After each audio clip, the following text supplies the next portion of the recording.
Hello दोस्तों, कैसे हैं आप सभी। उम्मीद करती हूँ आप सभी बहुत अच्छे होंगे, कुछ नई बुक्स पढ़ रहे होंगे और अपने नॉलेज को और बढ़ा रहे होंगे।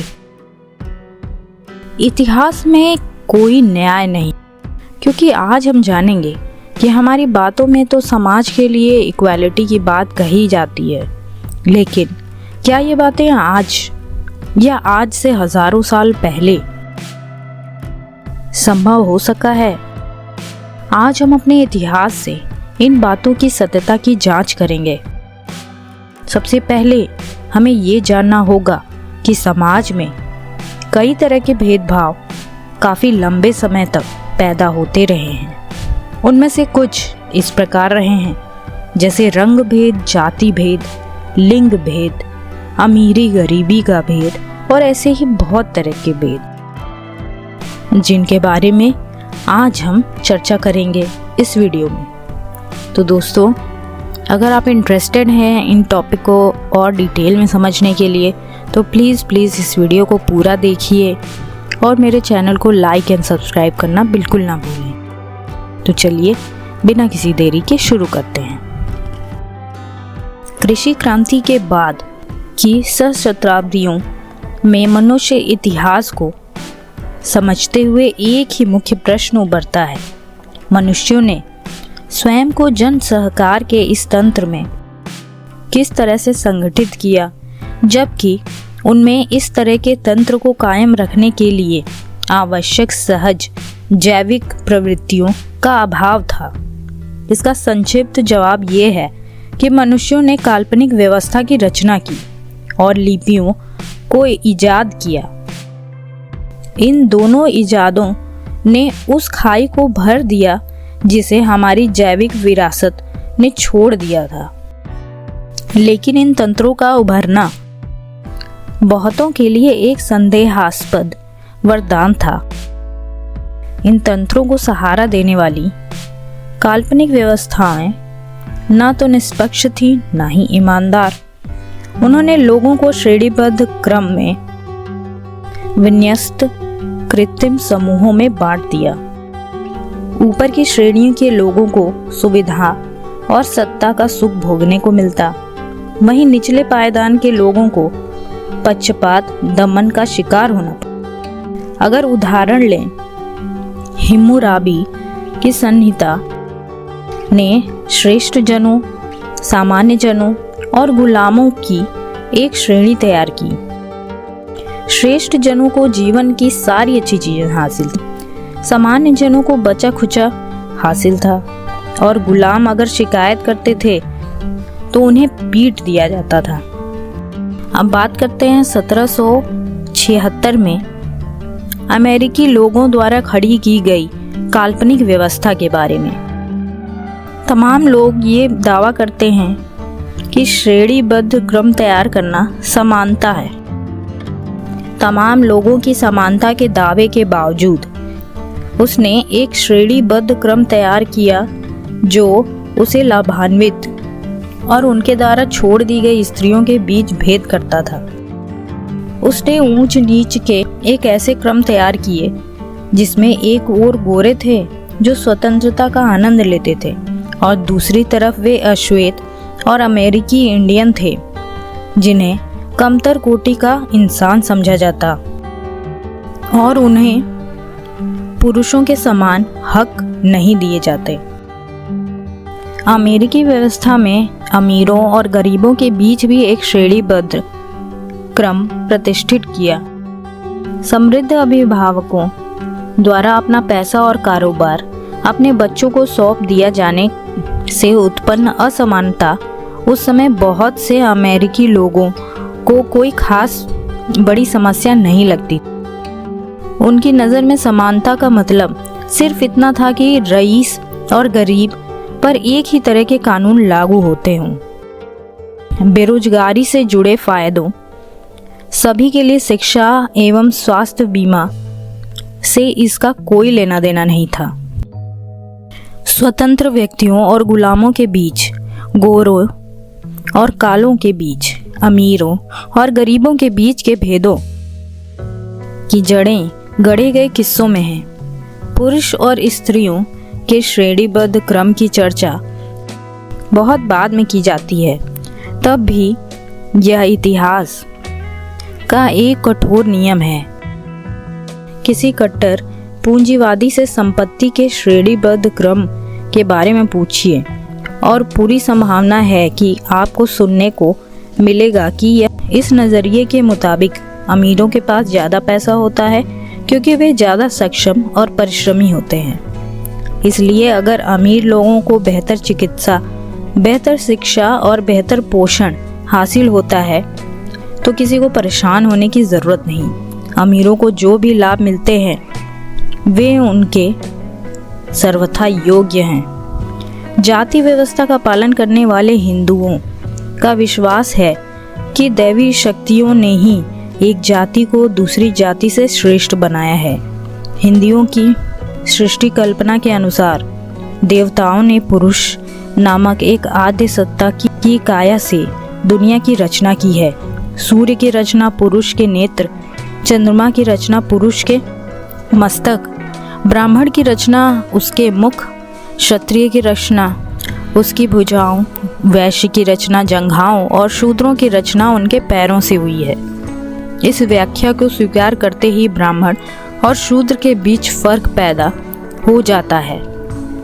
ब्राह्मण और शूद्रों के बीच उतना ही फर्क स्वाभाविक रूप से पैदा हो जाता है जितना फर्क सूर्य और चंद्रमा के बीच में है। लगभग 3000 वर्ष पूर्व इंडो आर्यन कौम हिंदुस्तान पर आक्रमण करती है। वहाँ के स्थानीय लोगों को अपने अधीन कर लेती है। इन आक्रांताओं ने एक स्तरीकृत समाज विकसित किया जिसमें जाहिर है उन्होंने प्रमुख हैसियतों जैसे पुरोहित और क्षत्रिय की हैसियतों पर कब्जा कर लिया और स्थानीय निवासियों को अनुचर और गुलाम बना दिया। इन आक्रांताओं को, जिनकी संख्या बहुत कम थी, अपनी विशेष हैसियत और विशिष्ट पहचान के मिट जाने का भय सताता था।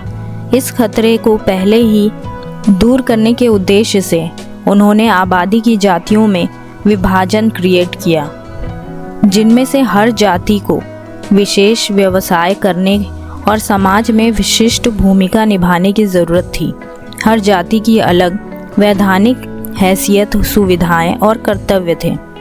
जातियों के मेल जोल, सामाजिक अंतःक्रियाएं, विवाह, यहाँ तक कि साथ बैठकर भोजन करने तक पर भी पाबंदी थी। और ये भेद महज कानूनी नहीं थे, बल्कि वे धार्मिक, लोक विश्वास और अनुष्ठान का स्वाभाविक अंग बन गए थे। शासकों का तर्क था कि जाति व्यवस्था किसी ऐतिहासिक संयोग का नतीजा नहीं है, बल्कि एक सनातन वैश्विक वास्तविकता है। सुचिता और असुचिता धारणाएं हिंदू धर्म के मूल तत्वों में शामिल था और इनका उपयोग सामाजिक पिरामिड को और मजबूत बनाए रखने के लिए किया जाता रहा। पवित्र हिंदुओं को सिखाया गया कि दूसरी जातियों के लोगों का स्पर्श न सिर्फ उन्हें निजी तौर पर अपवित्र करेगा, बल्कि पूरे समाज को भी अपवित्र कर देगा और इसीलिए ऐसे लोगों से उन्हें घृणा करनी चाहिए। इस तरफ की धारणाएं सिर्फ हिंदुओं की ही विशेषता नहीं है, समूचे इतिहास के दौरान और लगभग सारे समाजों में अपवित्रता और सुचिता की धारणाएं सामाजिक और राजनीतिक विभाजनों को मजबूत बनाने में प्रमुख भूमिका निभा रही हैं। हिंदू वर्ण व्यवस्था और उससे जुड़ी सुचिता के नियम हिंदुस्तानी संस्कृति में गहरे बैठ गए हैं। इंडो आर्यन आक्रमण के भुलाए जा चुकने के बहुत बाद तक भारतीयों ने वर्ण व्यवस्था में विश्वास, वर्णों के संकरण यानी मिश्रण से होने वाली असुचिता से घृणा करना जारी रखा। समय के गुजरने के साथ मुख्य वर्ण उपजातियों में विभाजित हुए। अंततः मूलभूत 4 वर्ण 3000 जातियों में बदल गए। लेकिन जातियों के इस प्रसार ने वर्ण व्यवस्था के उन बुनियादी नियमों में कोई बदलाव नहीं किया जिसके मुताबिक हर व्यक्ति का जन्म एक विशिष्ट कुल में हुआ है और इसके विधानों का किसी भी तरीके से उल्लंघन व्यक्ति या समूचे समाज को दूषित कर देता है। जब भी कभी कोई नई व्यवस्था विकसित होती है या लोगों का कोई नया समूह प्रकट होता था, तब हिंदू समाज के भीतर एक जायज़ स्थान हासिल करने के लिए उनका किसी जाति के रूप में अपनी पहचान बनाना ज़रूरी हो गया था। जो समूह किसी जाति के रूप में अपनी पहचान नहीं बना पाते, वे सच्चे अर्थों में बहिष्कृत होते थे। इस स्तरीकृत समाज में उन्हें सबसे निचली सीढ़ी भी नहीं मिलती थी। वे अछूत कहे जाने लगे। उन्हें बाकी समाज से अलग रहना पड़ता था और कचड़े के ढेर से जूठन बटोरने जैसे अपमानजनक और घृणित तरीके से अपनी आजीविका जुटानी पड़ती थी। सबसे निचली जाति के लोग भी उनसे घुलने मिलने, उनके साथ बैठकर खाना खाने, उन्हें छूने और निश्चय ही उनके साथ वैवाहिक रिश्ता बनाने से परहेज करते थे। आधुनिक हिंदुस्तान में विवाह और काम के मसले आज भी जाति व्यवस्था से ज़बरदस्त ढंग से प्रभावित हैं। बावजूद इसके कि हिंदुस्तान की लोकतांत्रिक सरकार द्वारा इस तरह के भेदभाव को तोड़ने की और हिंदुओं को ये समझाने की तमाम कोशिशें कर रही है कि जाति मिश्रण से कोई दूषित नहीं होता, पर अभी भी इसके कोई बहुत बड़े असर देखने को नहीं मिलते हैं। दोस्तों, भेद करने के और भी तरीके हैं जो हमारे इतिहास में हमारे पूर्वजों ने अपनाए ताकि कुछ लोगों को अच्छी चीज़ें, अच्छे पायदान और ज़रूरत की हर साजो सामग्री उपलब्ध हो सके। वहीं कुछ लोगों को नीचे जानबूझकर बनाया गया ताकि उन्हें गुलाम बनाकर अपने मन मुताबिक काम लिया जा सके। ये हज़ारों सालों से चली आ रही परंपरा है जो हर कहीं आपको अलग अलग रंग रूप में देखने को मिल जाएगी। जैसा कि हमने पहले भी बताया, ये भेद जाति आधारित भी हो सकता है, लिंग आधारित भी हो सकता है, रंग आधारित भी हो सकता है और अमीरी गरीबी के आधार पर भी हो सकता है। बराबरी के अधिकार की अगर हम बात करते हैं तो हमें जो लोग सक्षम हैं उन्हें अपने अधिकारों को कुछ हद तक छोड़ना पड़ेगा, दूसरों को देना पड़ेगा ताकि वो समाज में कुछ ऊंचे स्तर को प्राप्त कर सकें। दोस्तों, अपने आप को बनाए रखने के लिए, अपनी सुख सुविधा की आपूर्ति करने के लिए ही मनुष्य इस भेदभाव को ख़त्म नहीं करना चाह रहा। लेकिन अगर हम इंसान हैं, सबको बराबर समझते हैं, तो हमें इसके लिए कदम उठाने ही होंगे। तो चलिए दोस्तों, मुझे लगता है कि इस वीडियो में आपको काफ़ी अच्छी जानकारी मिली होगी, काफ़ी कुछ नया जानने को मिला होगा और इस वीडियो को पूरा देखने के लिए आपका बहुत बहुत धन्यवाद। चलिए दोस्तों, मिलते हैं फिर एक और नए इंटरेस्टिंग वीडियो के साथ। तब तक के लिए जय भीम साथियों।